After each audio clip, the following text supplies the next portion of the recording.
silence. How would you describe spirituality from an Islamic and a human perspective? And can someone be truly spiritual without identifying with any religion at all? I mean, yes, we did talk about something very similar to that right now, but that was more so in the context of salvation. If we just talk about it from a spiritual standpoint, what would your answer be? Okay. So, spirituality is one of those words for which we do not have any official definition. I mean, even if you look at, for instance, let's say we Muslims, okay, let's see what we can find in Islamic literature about spirituality. The first problem you will have is that what is the Arabic translation of spirituality? This is not a question about language. I'm sure if I Google it, if anybody Google it, they will find a word for spirituality, right? But is this the same concept, or have they just translated the word spirituality into Arabic, or what is it? What I'm trying to say is that there is no agreement on what spirituality is. So it's very much like something that people just define based on their own experience or based on some frame of reference. It's very much like the word love. How do you want to define love? I mean, nobody can define love, right? So when I look at the Quran, the word that to me is closest to the concept of spirituality, or I may even say is exactly that concept of spirituality that commonly people try to refer to without being able to define it. That word is mu'min, mu'min, believer, mu'minun, believers, plural of it. And if I want to not define, but illustrate spirituality, I illustrate it like this. Remember that triangle that I talked about, irtiqa, for Tazkiya? I talked about this triangle as if each side is isolated from the other side. Yeah? We even went as far as saying that, well, if you do not recognize God, then one side is off and we only have two sides. Yeah? Spirituality starts when these three sides are not isolated, but they have synergic effect. Each side helps with the other ones as well. Each side adds energy to the other sides as well. The verses that I just read for you, let's look at them again. Inna salah tanha anil fahsha wal munkar. Salah means prayer. Prayer is relationship with the Almighty. But look what it does. It prevents you, it advises you against fahsha and munkar, evil and immorality and all that. That is relationship with others and relationship with our soul. So see, something about relationship with the Almighty, prayer, is helping us to do something about relationship with our soul and others. Ala bi zikrillah tatma'innul qulub. Zikrillah is relationship with the Almighty. Tatma'innul qulub, confidence of heart, that's the relationship with ourselves. Numerous verses of the Quran says that do these righteous things like charity and all that, and God will then love you. Huh? Relationship with others helps with the relationship with God. As if, irtiqa, this triangle, when spirituality starts, this triangle gradually becomes a circle. Gradually becomes a circle. You no longer recognize the difference. You are so much drowned into this beauty of recognizing where you are, why you are here, and where you are going, and understanding the light of that ultimate truth that we call it God, and the fact that it is in every corner of your life, that no longer you see relationship with myself, relationship with others, relationship with God. You all just see all of it the same thing. and it all helps each other. So answering your question, what does spirituality mean? The way that I have understood it from the Quran, spirituality is when that triangle gradually becomes a circle. The three relationships start to have synergic effect.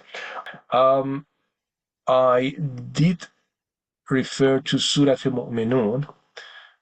Let us read parts of the first few verses of this surah together.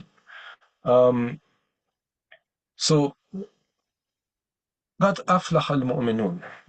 Successful are indeed our believers. Okay, so first remember, I said the closest terminology for spirituality, for spiritual person, if I want to be more accurate, for spiritual person is mu'min, for mu'minun. I understood that from this chapter. قَدْ أَفْلَحَ الْمُؤْمِنُونَ. So verily, mu'minun, believers, will reach salvation. So who are these believers? Now, remember that triangle, right? Remember the relationship. Each verse that I read after this, you can see that it goes under one of those three relationships, okay? الَّذِينَ هُمْ فِي صَلَاتِهِمْ خَاشِعُونَ. Those who are humble in their prayers. وَالَّذِينَ هُمْ عَنِ اللَّغْوِ مُعْرِضُونَ. And those who keep aloof from what is vain. That's a relationship with yourself. وَالَّذِينَ هُمْ لِلزَّكَاةِ فَاعِلُونَ. Those who give poor rate, charity. That's a relationship with others. والذين هم لفروجهم حافظون إلا على أزواجهم أو ما ملكت أيمانهم فإنهم غير ملومين. And those who guard their private parts except before their mates or those whom their right hand possesses, for there surely is no blame. That is, I would consider the relationship with our own soul.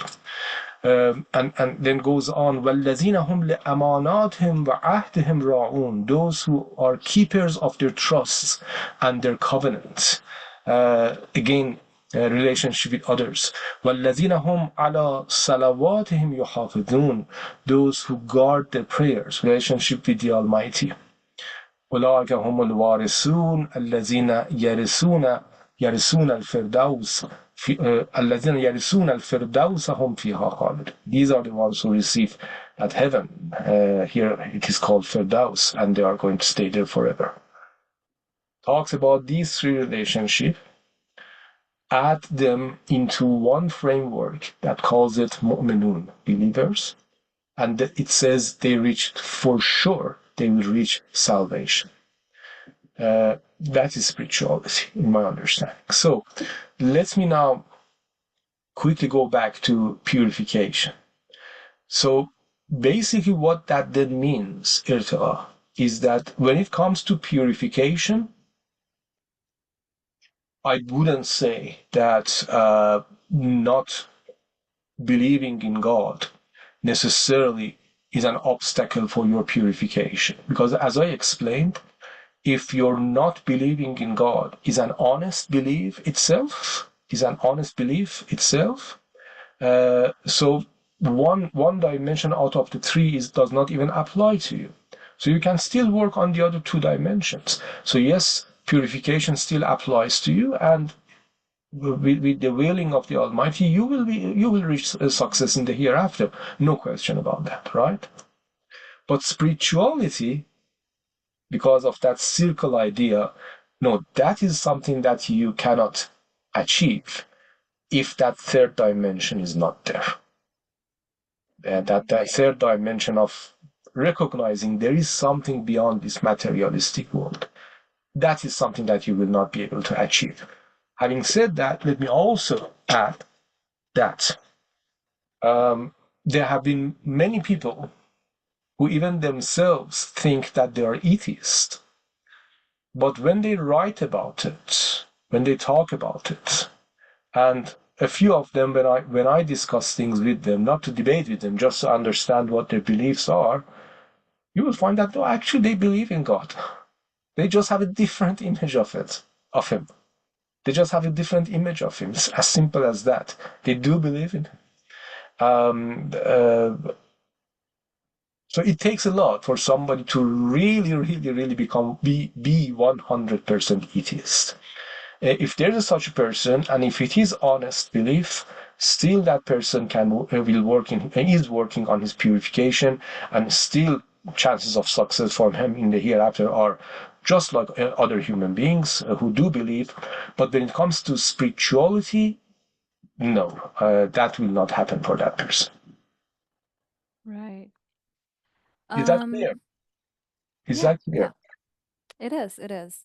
And that connects perfectly to our next question, the Uh-huh. purpose of religion itself. Yes. So, if spirituality is about inner growth and awareness, um, and just sort of ultimately, like you said, for people that do believe in the three dimensions, to just be so immersed in it that it in fact becomes a circle.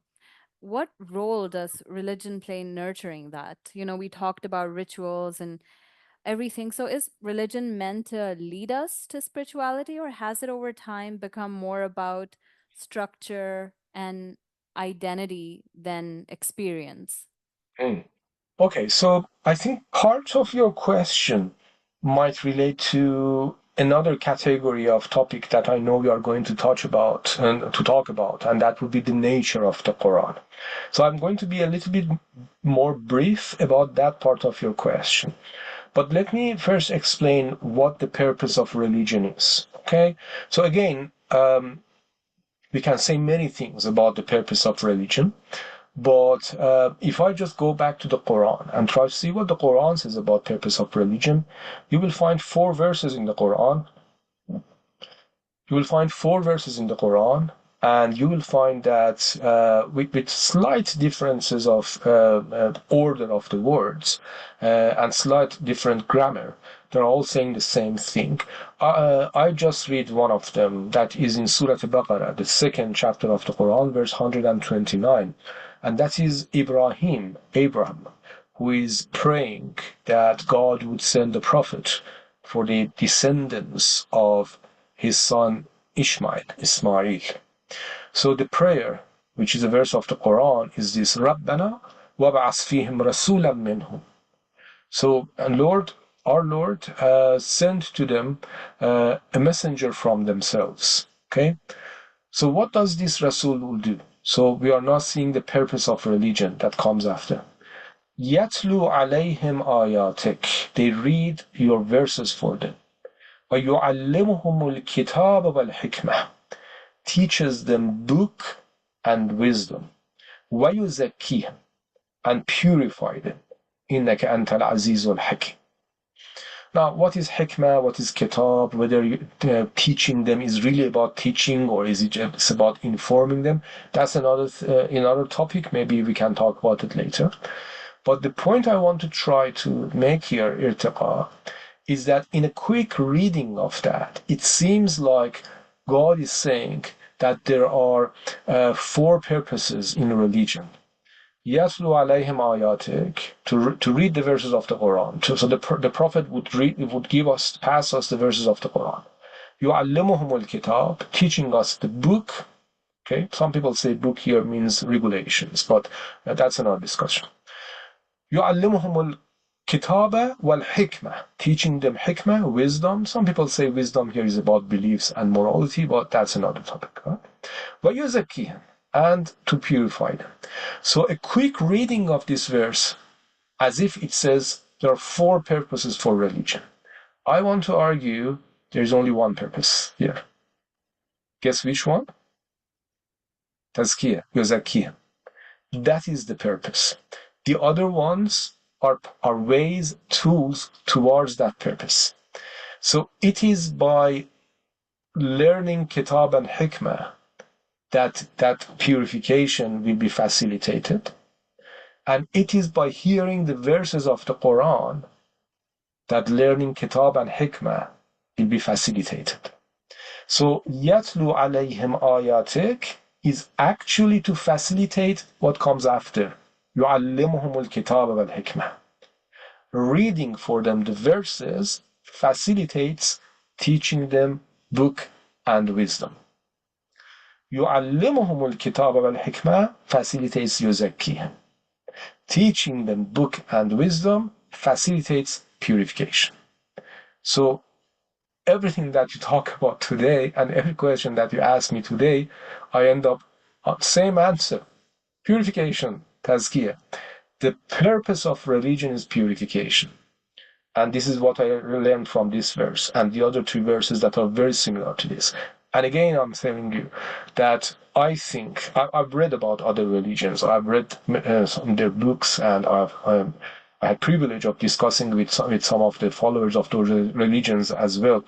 I think I can say with good certainty that you can easily say that the purpose of most of the other religions are also the same: purification, spiritual purification. Right. And a related question many people wrestle with is the link between morality and religion. So, can morality exist independently of faith, or does religion provide the foundation for it? Um, I think, we might have even touched upon this uh, during, our discussion of rituals and how they ultimately facilitate um, our relation with one of the points in the triangle. Uh, but still, do you think that at the end of the day, religion has a purpose, that it does provide some sort of foundation for morality? And conversely, does being religious automatically guarantee moral behavior? And I think, as an example, we can maybe pick up what you said about Salah, that, it is supposed to safeguard you from just bad deeds, put very simply. But in real life, as we see, that that's not always the case. So is it more so that Salah should be doing that in a person? Should we take that interpretation? So just your views on all of that. Yeah. So let me just try to be, because I know we are running out of time. So let me try to be as brief, but at the same time, hopefully as clear and as straightforward that I can. I do know that there are lots of debates and there are lots of views about morality and religion, and I do know that there are many religious people who have strong views that morality is something that that should be understood from religion. I have a different view, and of course, I'm not the only one who has this view. But to me, the source of understanding morality is not religion. The source of understanding morality is ourselves, our own soul, our own conscience. In fact, there's a verse of the Quran that says that in the same surah that the قَدْ أَفْلَحَ مَنْ زَكَّاهَا came, the verses before that says, فَأَلْهَمَهَا فُجُورَهَا وَتَقْوَاهَا. The God who basically revealed to you, did ilham, revealed to you, inspired you to understand what is good and what is bad, what is bad and what is good, to put it in the right order. So that comes from our own soul. Religion is not the source of it. Religion reminds us about it. And remember, one of the names of the Quran is dhikr, which is a reminder. And that comes when we will talk about the nature of the Quran, that we will talk about that in more detail. Religion does not list the moral things for you. Just think about it. Quran says amalus salihat. We have lots of expressions like we have lots of frequency of repeating the expression amalus salih, amalus salihat, ya'mal salihan, good righteous things. The Quran does not list all of them. Yes, there are some references to some of them. I don't know any scholar of Islam that would say righteous deeds are only the ones that the Quran is talking about. Because if we say that, then we may end up with something like 5, 6, or 7, or at most 10 of them. Uh, why the Quran does not list all of them? Because it comes from our own soul, our own essence as human beings. So no, I definitely believe that morality, the source of understanding morality, is not religion. Morality philosophically precedes religion. Religion, in fact, built its framework on the framework of morality that people have. This is a very important point to understand, Irtiqa. Um, I know I'm taking us far, far from the topic here, but let me just say it. And if you want, you can edit it later. But um, why we have slavery in the Quran? Permission for slavery. Why we have it in the Quran? I know all those debates and lines of arguments that say, oh, the Quran wants to eliminate slavery and it started it gradually. I don't see that.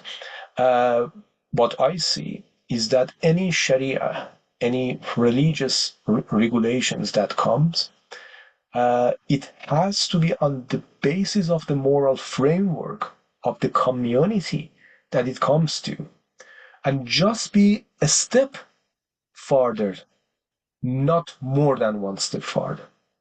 So if it is a world and a community in which slavery is well established, and people do not believe this to be immoral at all, yeah, the religion cannot come and say, oh, totally take it out. It is impossible. But says, well, be good to your slaves. No, don't force them into evil things. Find ways to free them. Find ways to set them free. Yeah. Um, if we would have said that religion precedes morality, then either an impossible thing was expected or something that is not moral would have happened.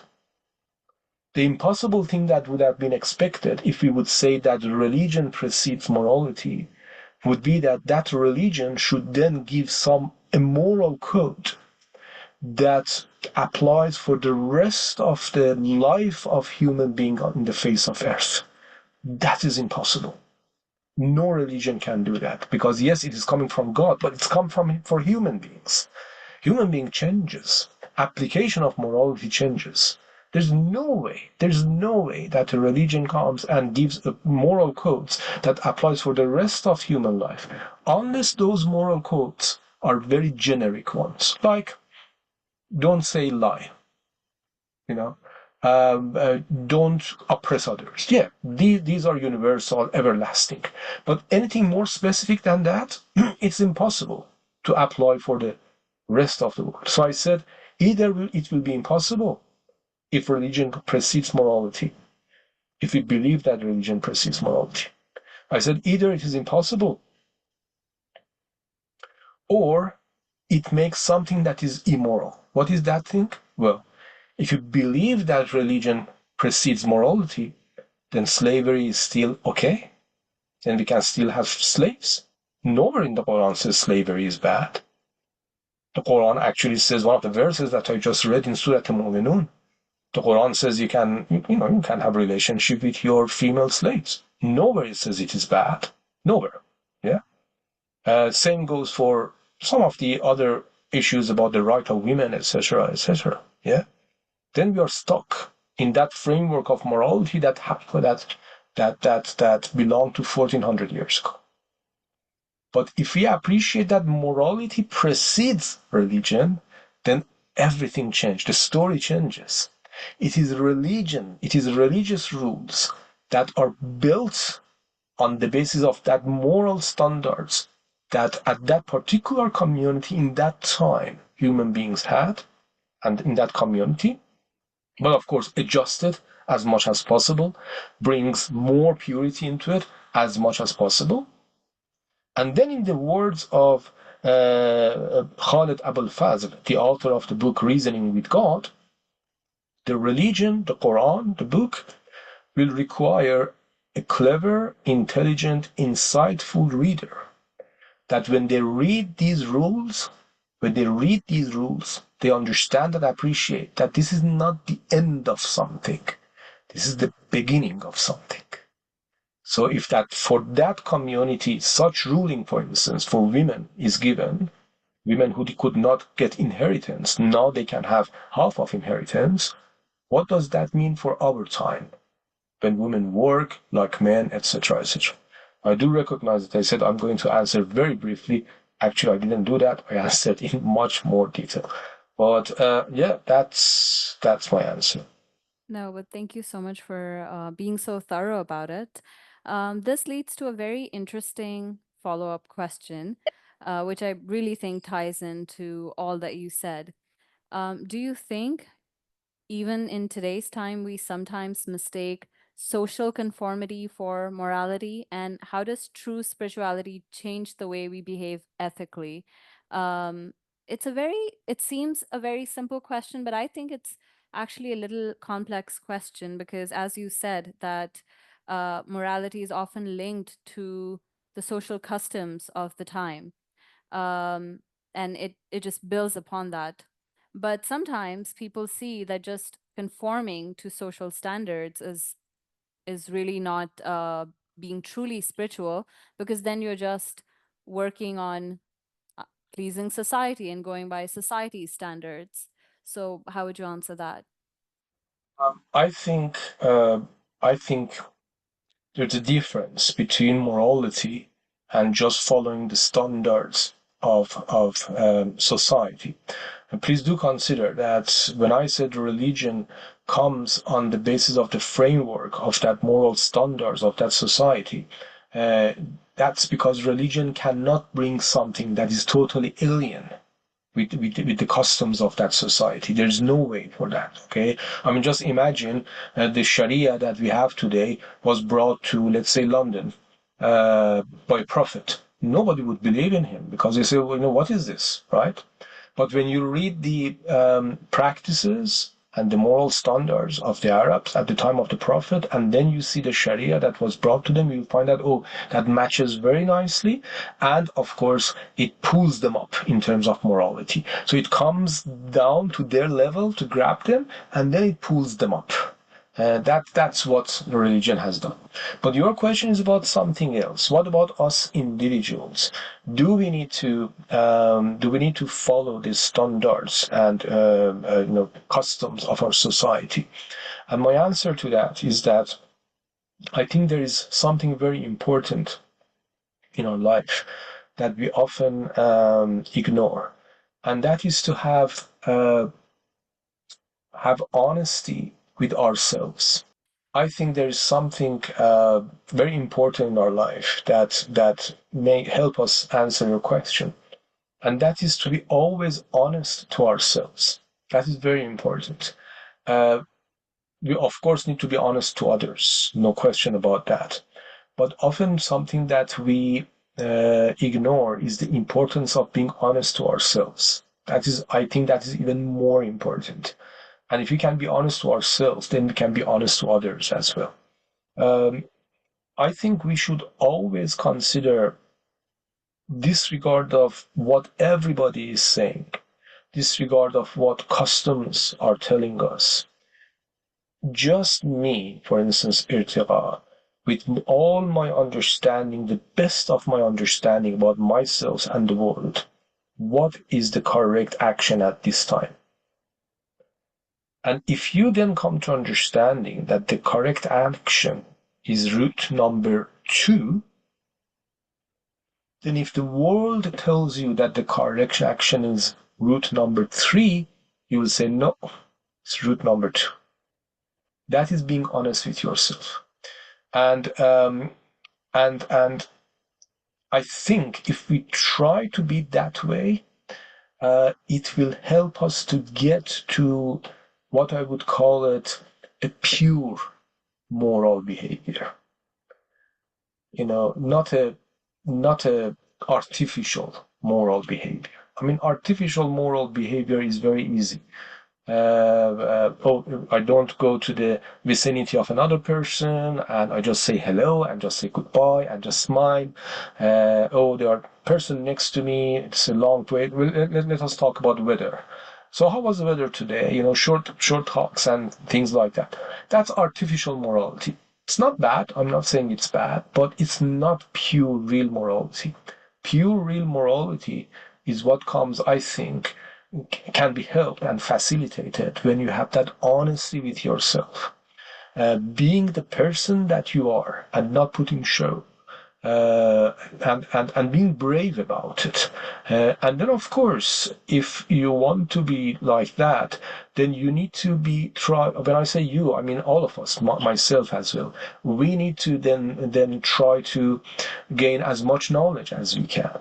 we need to gain as much wisdom as we can. We need to learn as much as possible from our experiences, from our victories, and from our when we lose something and when we do something bad. So we need to be a very conscious person, and we need to be a person that studies themselves very good. Uh, but at the end of the day, being honest with ourselves and doing what we think is the correct thing to do, I think that's very important. And we should not confuse this with being selfish and not appreciating feedback. Uh, if we want to be honest with ourselves, then also the door of our mind and the door of our soul and heart needs to be open to any feedback that we receive from others, reflections and reactions that we get from others. We need to think about it. But at the end of the day, we do what we honestly believe is the correct thing to do. Right, right. And just before we close, I'd like to touch on something very practical. For people who already pray, meditate, or perform other rituals, how can those acts become more spiritually alive and transformative? How do we move beyond the form of rituals and reach their essence, that real connection with God that brings peace and meaning? So, I think, in a nutshell, how do we refine maybe, let's say, some of the rituals that we perform?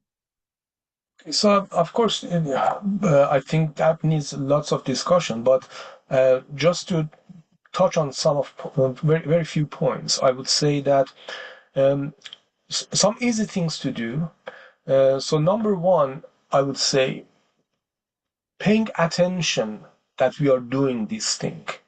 Remember, I'm not saying concentrating during your prayers and all that. That's a different thing. And in fact, I don't even believe that that helps. But paying attention is that I just have this uh, understanding, recognition, and in a way, beautiful, nice excitement that I'm about to read a prayer. I'm about to read my prayers now. I'm about to read Quran now, for instance. You talked about rituals, so I'm talking about rituals. I'm about to fast tomorrow. Uh, Trying to bring that as some sort of excitement. Uh, I'm always excited when I want to have a cup of coffee. I don't know why. I'm always excited. Yeah. Um, if I can be excited about having a cup of coffee, why I cannot be excited about doing prayers? That's a much more meaningful thing to do. So the first thing I would say is not allowing it to become so much routine and usual that you don't even remember when you are doing it. Now, once you start doing it and then you start your prayers, and then if your thought goes somewhere else, that's a different story. I'm not talking about that part. That's a different story. But just knowing that, yeah, I want to do my prayers now. I'm excited about it. I think that's something. Number two, again, as you're talking about rituals, I would say within the framework that we are allowed, try to bring some variety into it, some changes into it. For instance, let's say you're praying, uh, try to make it a bit longer, or try to make it a bit shorter, even making it shorter. It's not about length of it. It's just about bringing some changes in, some variety. If there's a particular verses of the Quran that we read, maybe changing some of them, say some other verses. In the prostration, in the ruku, in the bowing position, of course we say Subhan Rabbiyal Azim and Subhan Rabbiyal A'la wa bihamd. But after that we can say anything. So let's say some other zikr. It can easily be done. I'm one of those people who believe that after reading the Quran part of prayers, so, if you want to even add something in your own language, there's absolutely nothing wrong with that. You can always do that. I don't see any problem with that. And of course, there are proper jurists that agree with that. So I'm not issuing fatwa here. I'm just saying I agree with that kind of fatwa. Um, Another thing that I think is can be helpful is to try to read or listen to people who had spiritual experiences when they were doing these rituals. Just listening to them, I think, is very inspirational. Um, I think all of us need to do that, no matter what our age is, no matter how good we are in doing these things. It's something that will help all of us. I think that's very helpful. Um, and perhaps the last thing can add is that we can try to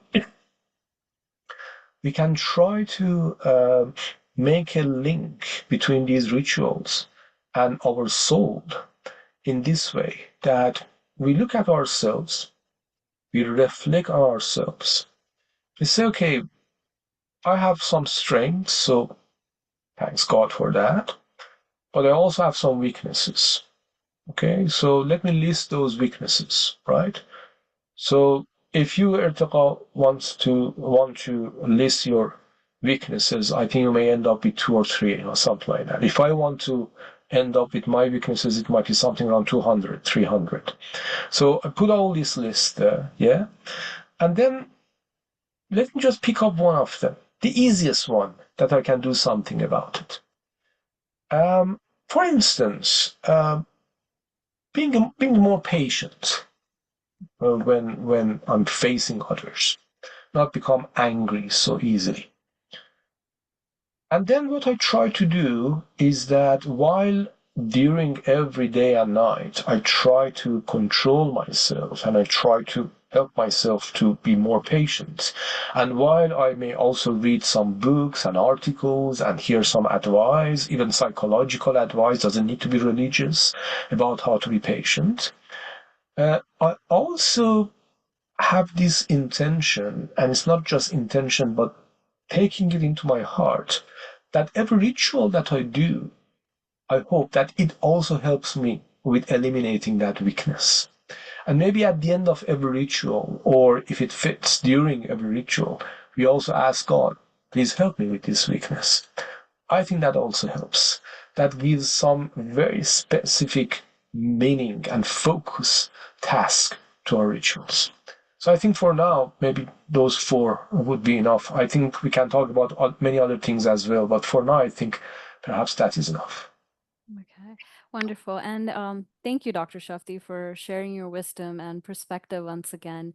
Today's discussion reminded us that spirituality and salvation aren't distant ideals, they're lived realities that shape how we think, act, and connect with the divine and with each other. And to our viewers, thank you for joining us on Beyond Dogma, Dialogues on Islam and Religious Diversity. If this conversation sparked reflection or left you with a question, we'd love to hear from you. You can email us at beyonddogmaseries@gmail.com. The email is on your screen and also in the description below. Until next time, stay sincere, stay curious, and keep journeying beyond dogma. Assalamu alaikum. Assalamu alaikum wa rahmatullah. Thank you.